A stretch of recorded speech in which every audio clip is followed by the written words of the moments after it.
प्रेम गुरुपती राहो, गुरुकृपा हे केवलम. आजच्या दिवसाचं फार मोठं महत्व आहे. मानवी जीवन जगत असताना आयुष्याच्या अंधकाराला दूर करणारा एकमेव म्हणजे तो आपला गुरु.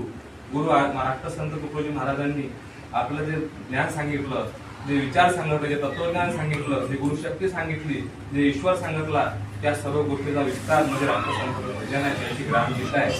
आणि अनेक वर्षापासून आपल्या आश्रममध्ये राष्ट्रसंत तुकडोजी महाराज, पूजनीय आदरणीय गुरुवर्य गाडेकरजी महाराज आपण यांच्या उपस्थित हा कार्यक्रम सुरू केलेला आहे. आणि या कार्यक्रमात आपल्याकडे सर्व भाविक मंडळी येत असतात. राष्ट्रसंत तुकडोजी महाराजांबद्दल समर्थ सद्गुरू आडकोजी महाराज हे आपले गुरुदेवता आहे. राष्ट्रसंत तुकडोजी महाराज आणि तुकडोजी महाराज हे एकच आहे. बहिरंग